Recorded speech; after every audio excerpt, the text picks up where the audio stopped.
a cento of peace, of wild things and wild geese.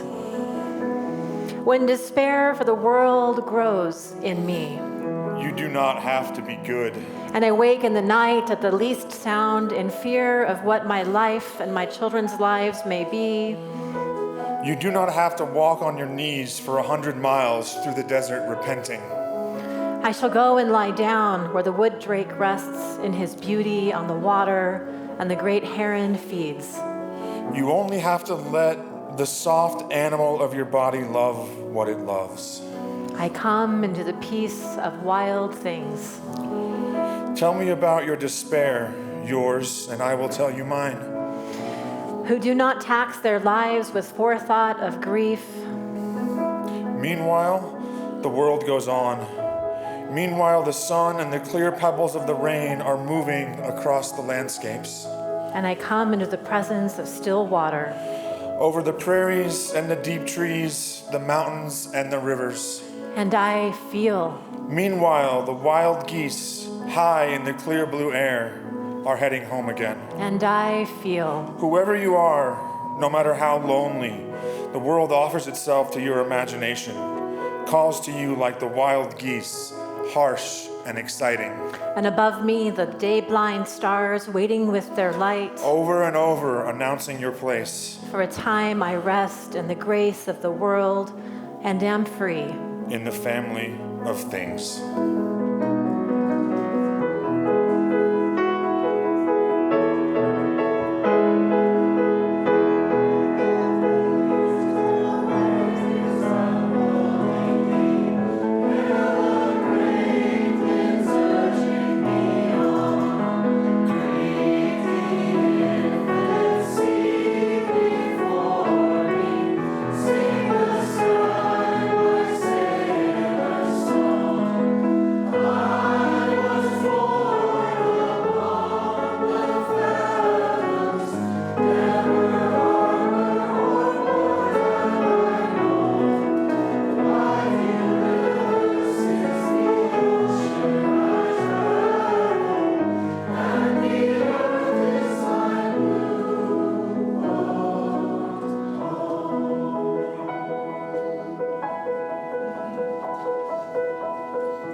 Come, whoever you are welcome here. No matter your age, your size, the color of your eyes, your hair, your skin, you are welcome here. No matter your gender, who you love, how you speak, or whatever your abilities, you are welcome here. You are welcome whether you come with laughter in your heart or tears in your eyes, you are welcome here. No matter what you have experienced in the past, no matter what awaits you in the future, you are welcome here. Whether you believe in God all of the time, some of the time, or none of the time, you are welcome here. This is a community of open minds, loving hearts, and willing hands. Good morning. My name is Lindsay. My pronouns are she, her. I am a tall woman wearing a button-up shirt with brown hair. Today is Reverend Lora's last Sunday with us before she leaves for sabbatical. Sabbatical is a planned time away for ministers designated for rest and renewal. While we will miss her, we will be in good hands with our sabbatical team led by Cinnamon Wolf and Becky Condis. In addition, Reverend Monica Dobbins from the First Unitarian Universalist Church will be providing worship and pastoral support. We have a dynamic group of speakers and themes to explore for our lay-led services. If you have any questions, please feel free to reach out to the sabbatical team or to Brenda Julender for our administrator. Okay, let's take a moment now to fully arrive and welcome one another with joy. If you want to look back at the people online and wave hello. And then we'll just have a few minutes to greet each other.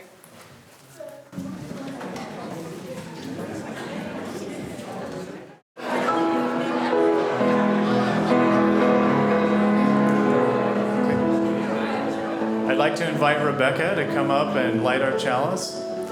And as she's coming up, I'd like you to think about how this love that we feel is part of our blue boat home.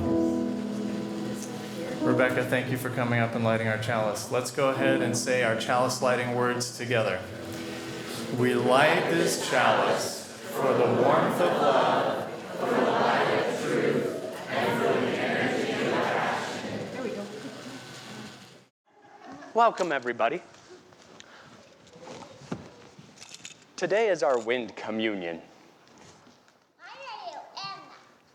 You're going to find out. It's thanks to the wind that humans have traveled and explored the entire world. How have humans used wind to travel? Ella? So sometimes boats because they have sails and the wind pushes against the sails, so then the boat moves. That's exactly right, sails. Sails have allowed people to go all across the world. And you know, when I think of sailing ships, I think of, what do you think I think of? Pirates. Pirates. What gave it away? Isaac, what gave it away?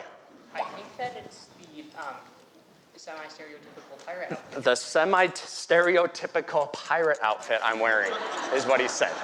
Perfect. Perfect. That's exactly right, Isaac. You know, when I think of pirates, it makes me think a little bit about our UU congregation. There are a lot of interesting facts about pirates. Do you think I want you to behave like pirates? Yes. That was a trick question, because yes and no. I don't want you to do all the bad things. We don't need to rob and kidnap. But we do have some really interesting positive things that pirates did. Rebecca, yes, what's your comment? Are you Blackbeard? I'm Blackbeard for now, yes, I'll be Blackbeard. Okay, I'll talk to you after with questions, okay? The first is, at our church, do we try to include people or not? Include. Pirate crews included lots of different people from all over the world. They didn't care what you looked like or where you came from. What mattered most was that you could do your job and supported your crews no matter what. Some pirate ships even welcomed women and people escaping unfair laws on land. That's a lot like our UU promise to respect the worth of dignity and of every person, no matter who they are. At our church, do we like things to be fair and equal? Yes. That's right. Pirates had their own rules called a pirate code. And one of the biggest rules that's surprising to us nowadays is fairness. Everyone on the crew, from the strongest sword fighter to the ship's cook or musician, got a share of the treasure. As long as you did your part, you got a piece of the loot. That reminds me of our UU value of fairness and equity, making sure everyone gets their fair share and is treated with respect. And maybe something that's interesting that a lot of people don't know is voting in pirate ships. At our church, do we let one person make all the important decisions, or do we allow a group of people to vote on important decisions? A group of people. Well, that's something that the pirates also did. The whole crew would decide where to sail to next, what to do with their prisoners, and they even voted on who would be the captain. That would be you. Oh, who votes for me to be the captain? Okay, there's a lot of people out there. What's the other? We only got like 3 kids, though. So, pirates believed that everyone should have a say, and this sounds a lot like voting in a democracy. Just like you voted in our Easter egg hunt for justice, where you got to choose a charity to donate to, that was a type of voting. Even after service today, we're going to have a membership meeting where we vote on important issues too. Now, every good pirate crew has a captain, right? Which that would be you. that would be me. Rebecca, you're interrupting the point. That's not me I'm reading here. Our captain has been Reverend Lora. Yeah, but she doesn't have the hat. Oh, could you put that on? Thank you. She said she doesn't have the hat.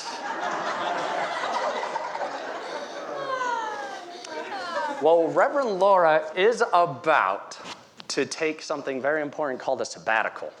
And a sabbatical is when you take time, you take a break to learn new things, relax, and come back with new ideas.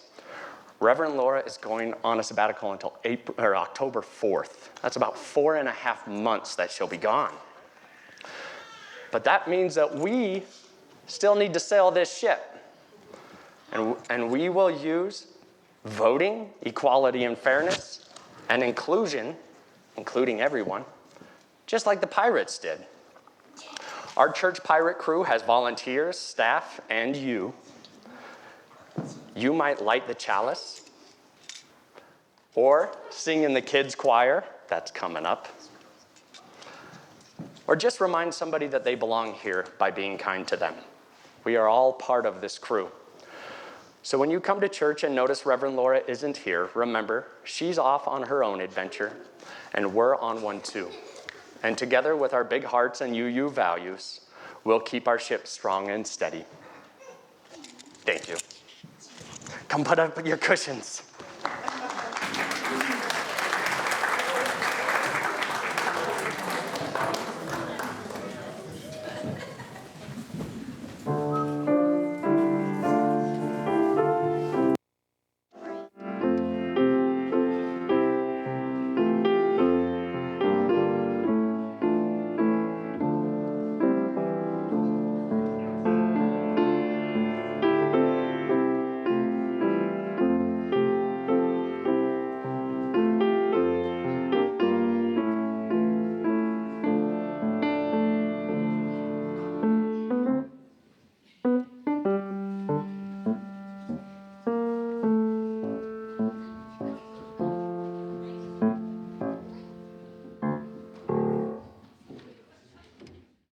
This is our prayer shawl group.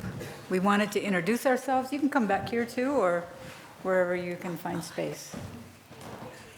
So, Kevin, want to introduce yourself? I'm Kevin, and I knitted the bottom chalice.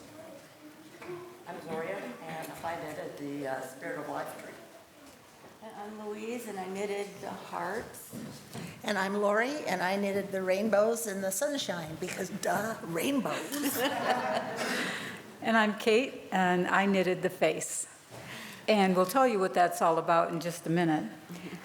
But I wanted to also say that Lori is the beacon of our prayer shawl group, having started it over 10 years ago with Reverend Patty's blessing, if you were wonderful enough to be able to experience Reverend Patty. But she has kept us going for 10 years with all of our projects, and I just let you know that we always follow the Soul Matters curriculum. So our prayer shawl group has given you a gift that you may have noticed out front on the tree. Did y'all see it? Yes. We yarn bombed you. On the tree, you'll see a happy face to greet you, along with rainbows and cheery little clouds to defy sadness. You'll find chalices, symbols of our spiritual unity and grounding. You'll find the tree of life to remind you of our interconnectedness and ancestry. You'll find colorful hearts to know you are loved. And you'll find a space for you that we'll complete later in the summer. The act of knitting or crocheting helps create an interchange such as emotional regulation through repetitive movement, intention, and continual assessment, and most importantly, correction of the work and finishing the work. For every finished piece, there is an iceberg of unfinished pieces below. We choose fibers and colors and patterns that will inspire creativity and joy. We knit with you in mind. We knit with Hugh, the Swedish concept of seeking sensory fulfillment and calming, which we may find within our group, or alone with tea or music or just silence. We might go outdoors and take in nature while we knit, or even on a plane. It's a chance to slow down. We do it for our own comfort and to spark compassion, joy, love, and whimsy for the recipient. This is one way we rewild ourselves, to nurture and shoulder our resilience for the tough times and to respond with kindness always. We would like to give you this artwork to sustain our community. If I can turn the page, because I don't remember what I wrote. Throughout the months of Reverend Lora's absence, and we hope to keep it up until her return in October. Thank you.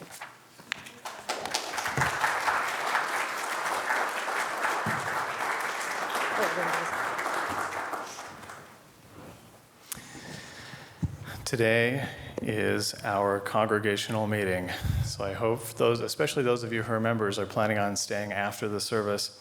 It is the day, in my opinion, when we are the most democratic, when we see how this congregation exists only because we want it to. We are here, we participate, and our voices are heard, and we, hopefully, as leadership of the congregation, respond to what the congregation is thinking and feeling. All of this happens and is sustained only because we want it to, and we show up by donating our time, our talent, and our money and our treasure. Every week, we collect our Sunday offerings, and we share it 50-50 with the charitable organization.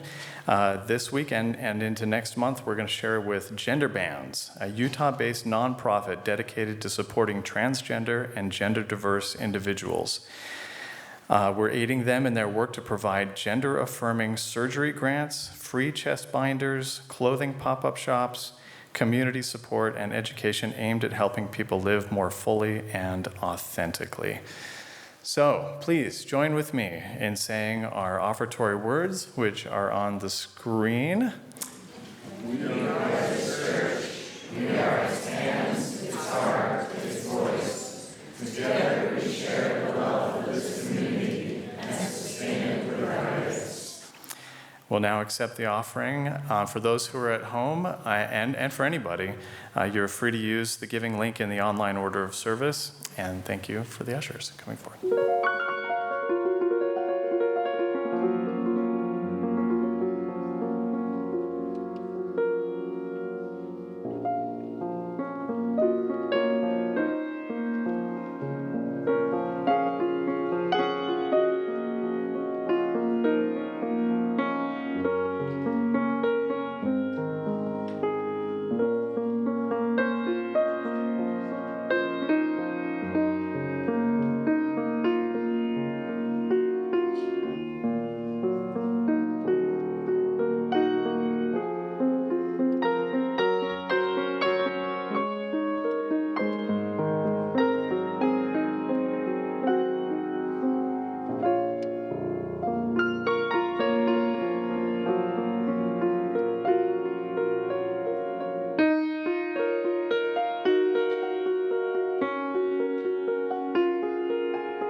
For all we have found the courage to give, may we be truly grateful, and may these gifts be a blessing on the ministries of South Valley and on the life-saving work of GenderBands. I'm going to invite you into a moment of quiet reflection and meditation and prayer. And to send you off, I invite you to imagine, how do the best stories begin? They come from deep within the imagination. Some stories begin once upon a time. Others begin on a dark and stormy night. I invite you to just settle into that space, that spark of imagination, and rest for a moment in that peace with me. May the stories of your life call you forward like the breeze that invites you to feel more alive. May it be so. My name is Cort Bouldin. My pronouns are he, him. I'm a tall, male-presenting person with white skin and hazel eyes. I'm not sure if you're familiar with the extensive work of Jimmy Buffett or not, but I am the son of a sailor. So when we talk about the wind, think about the wind, my mind immediately goes to the days with my father on a sailboat. The experience of sailing is truly magical.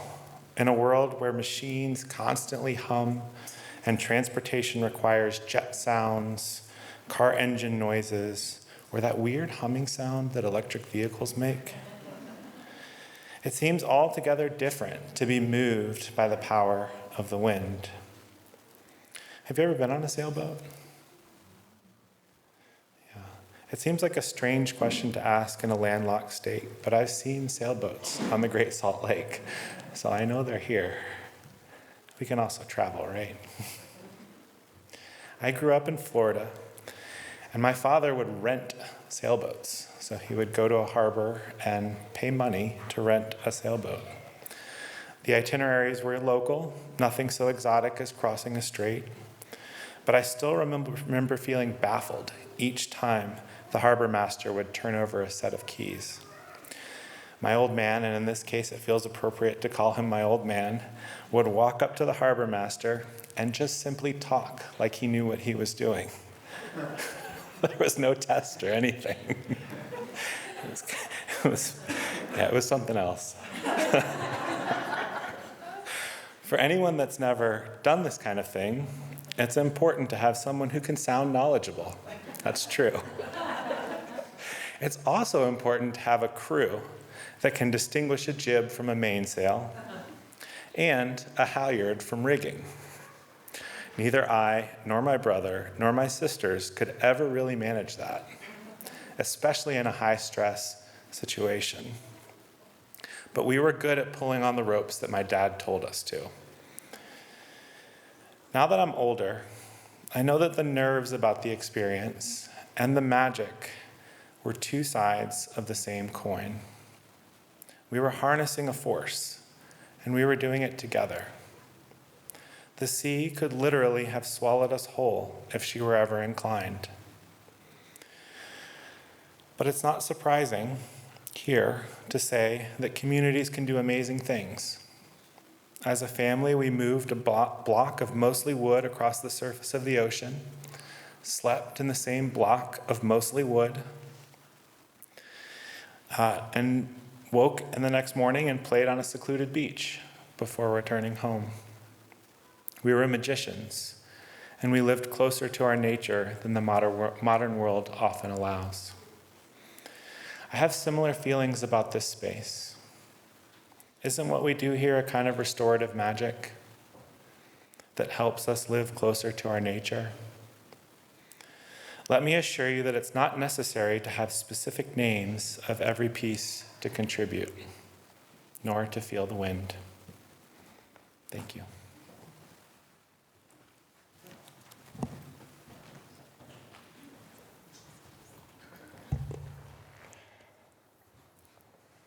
Good morning. I am Caitlin Collins. My pronouns are she and her. I am a pale-skinned, pink-haired young woman with a yellow top on today that might clash with my hair, but I don't care.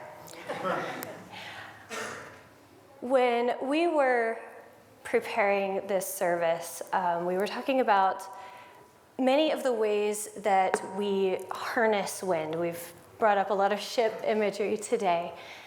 And we also talked about industry, windmills, things like that. And what I couldn't get out of my head was pinwheels. And what I love about pinwheels is there's really not much of a point to them. They don't move ships. They don't power engines. They don't do really anything at all. They do something much more important. They make people smile. And isn't that the point? Sometimes it's important to remember when we're thinking about things and how useful they are, that sometimes the useful doesn't need to be measured in how far the boat can sail, in how much power the giant turbine can generate. Sometimes it's enough to just hold a little rainbow in your hands and watch it spin. And I think I'm not alone in this because I see all the whirligigs out in people's gardens. There's not much of a point to those either. And so as we move with this wind that's moving our South Valley ship, sometimes it's enough to just sit back and feel it and enjoy it and watch the pinwheels turn. And remember that we don't have to be useful all the time. We don't have to be doing something all the time. You do not have to be good to be in this place. You just have to be a little bit of a pinwheel. Thank you.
This still counts while I'm away. Be careful or you will end up in my sermon. Good morning, beloveds. I guess I should say I am the Reverend Lora Young, and my pronouns are she and her.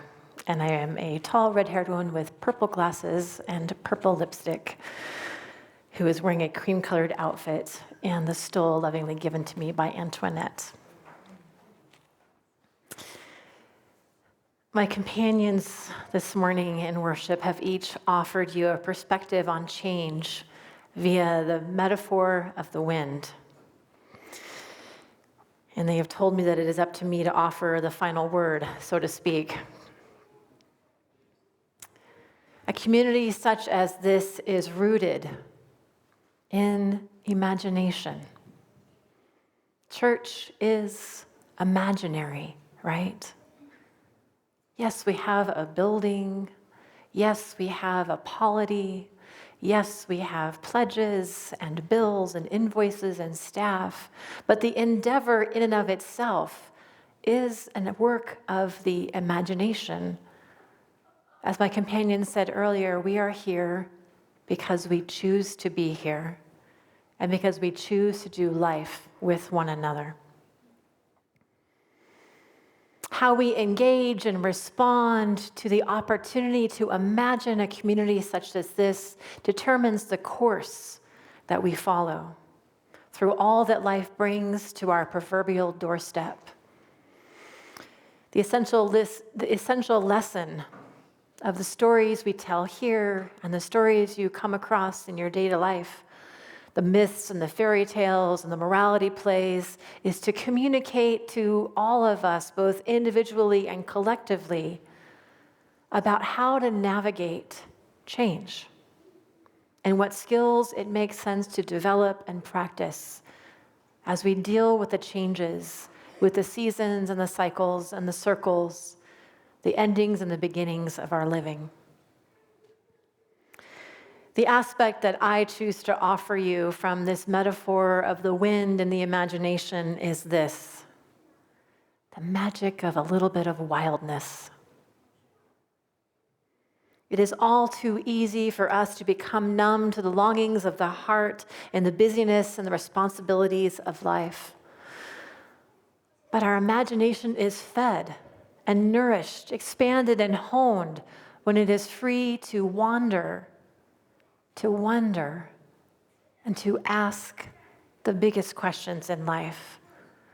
That is why so often in the stories we hear from the biblical and traditional texts of poets and other traditions, that it is the wildness and the wilderness to where the prophet, the seer, and the rebels so often go in order to renew and refine their vision for what comes next. It is also why the heroines and the heroes of the world must travel in the world in order to find that treasure that they are seeking. For it is only in the wilderness that we can touch that aspect of ourselves that knows what it is to be free. It is in the wilderness that vision might arise. So while I am away from you, I will be undertaking the very serious and important task of rewilding my heart so that I can return to life full and ready to serve the congregation once again. Because as you might not know, ministers are also human beings. And I am just as susceptible to losing touch with the practices that ground, enliven, and inspire me. And yet those qualities are what make up both the prophetic and practical leadership that is required by the minister in a congregation. Ministers are actually called to set themselves apart from the rest of the world, precisely because we are asked to serve it. And we take vows in the course of accepting those calls.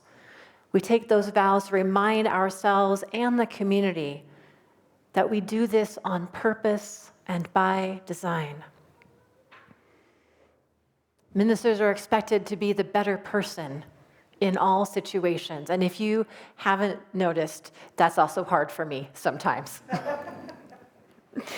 I am just as human as everybody else, and so sabbatical is an essential and time-honored tradition in which the minister can go away and not be the better person in the room for a while.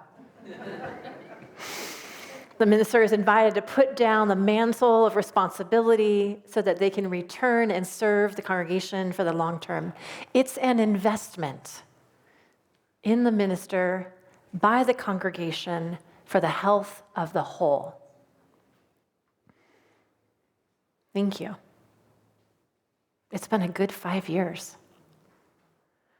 And I am so grateful that you're giving me this opportunity, just as you have for my predecessors in the past. But I'm not going to leave you without your work to do also. So while I am engaged in rewilding, I want you to also engage the work of rewilding in your own ways. And to set you on that path, I offer you this poem by Patrick Overton called Faith. When you walk to the edge of all the light you have and take that first step into the darkness of the unknown, you must believe that one of two things will happen. There will be something solid for you to stand upon, or you will be taught to fly.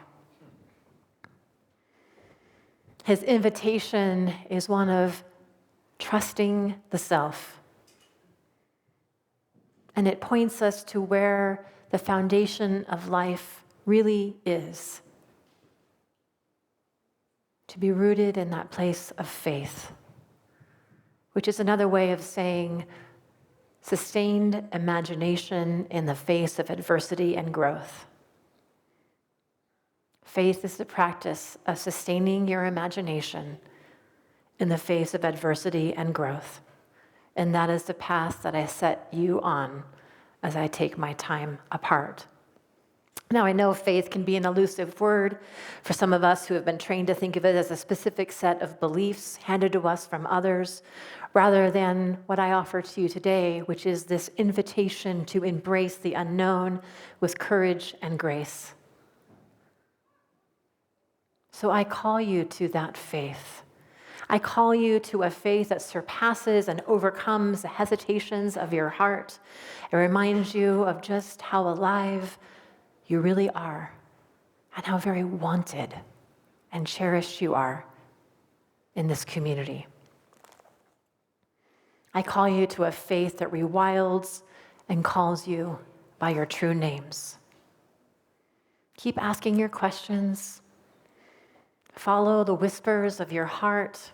Seek out the roots of desire within yourself. Take some time away as you can from the busyness that is the context and the structure of your own life.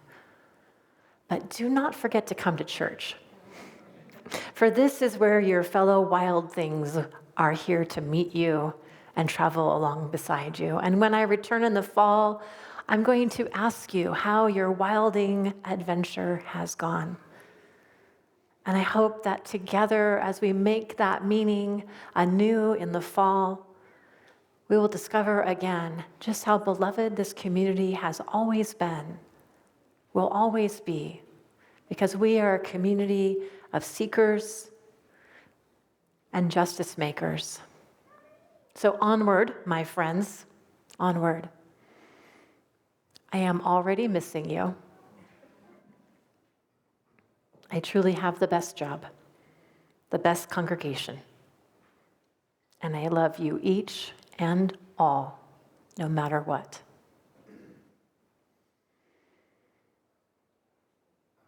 We're now going to invite you to participate in our communal wind communion. This is a first time ever effort, and Caitlin's going to lead us, so hold on. You're going to be asked to stand up. Welcome to our first ever wind communion. It's a world premiere. As we've been exploring wind and our imaginations and what that means and the metaphors and the imagery, it is time to settle back into ourselves.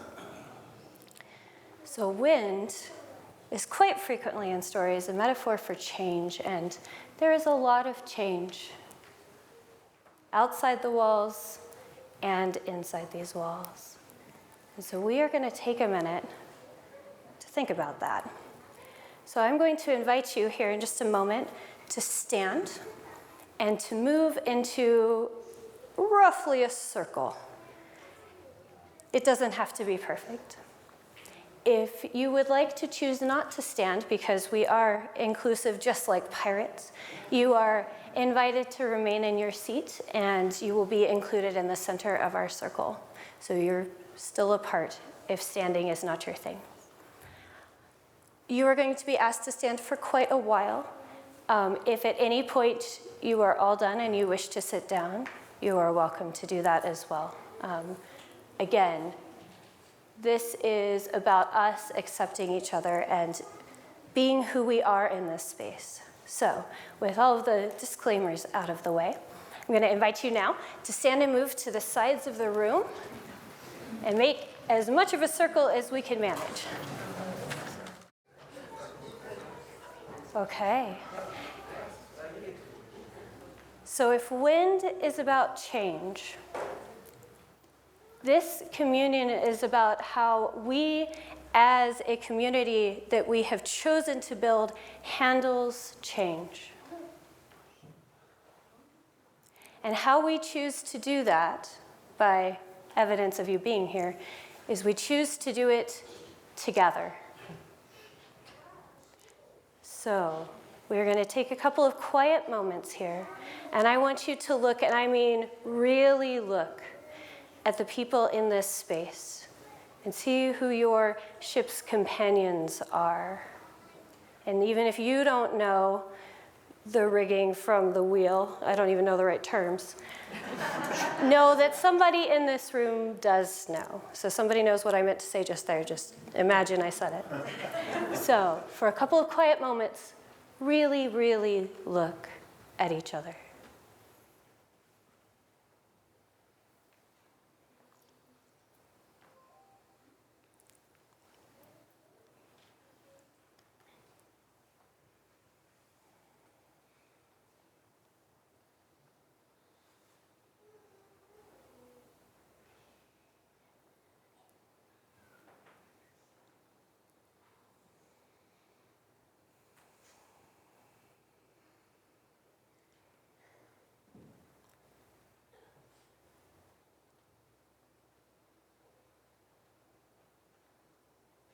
Isn't this beautiful?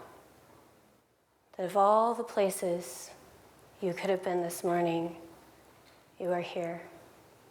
Of all the communities you could have chosen to be part of, you are here. And it's not just the people that are here. They're the folks at home that can see us even if we cannot see them, and they are part of this community. There are the people who didn't manage to make it this morning and didn't manage to log onto Zoom, but they are still part of this community. There are people who were part of this community long ago, and they may come back to visit, and they are still part of this community. There are people who have moved on to whatever comes after this life, and they are still part of this community. We are here together. And whatever winds blow, we will still be here together. One of the winds of change that is most on our minds right now is our beloved Reverend Lora going on sabbatical. And she is going to go, and she's still part of our community. And then she will come back, and will still be part of our community. And we have a gift we would like to give you. We have brought you traveling boots. Oh my God, I love that. To take you safely on your adventures of rewilding. These are rad. And to bring you safely back to us in the fall, as indicated by our beautiful fall ribbon. That's awesome.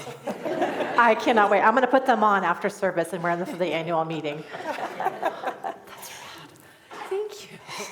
So, know, Reverend Lora, that as you are on your adventures, you are still part of this community, and we hope the winds take you safely from us and bring you safely back. And we will miss you as much as you miss us, but we know we will see you again in the fall and have so many new wild things to do together. You are loved. Thank you.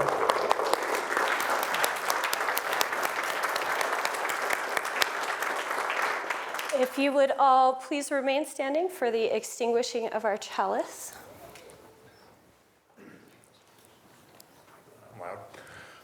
Loud. No mics, so I'll just be loud. Say these words with me as we extinguish our chalice. We extinguish this chalice, but not the warmth of love, the light of truth, nor the energy of action. We hold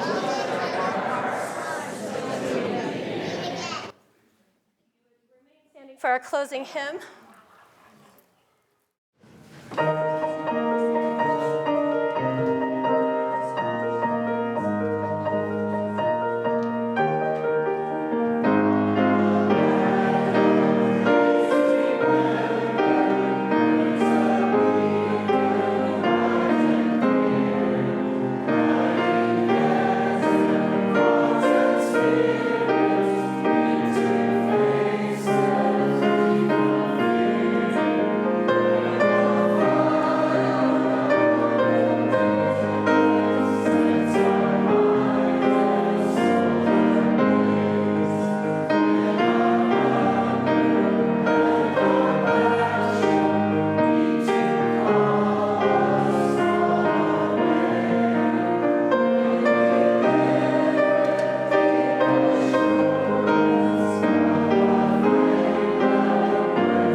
So, beloveds, as you go forth, let me leave you with this last metaphor from that beloved movie, Mary Poppins. May the winds of change treat you gently, calling you forth, delighting you with all sorts of whimsy and courage, resilience and grit, and that joy of just being fully and resplendently alive. May your journey be safe, but not too safe. And may your heart remain wild. I'll see you soon. Amen. Amen.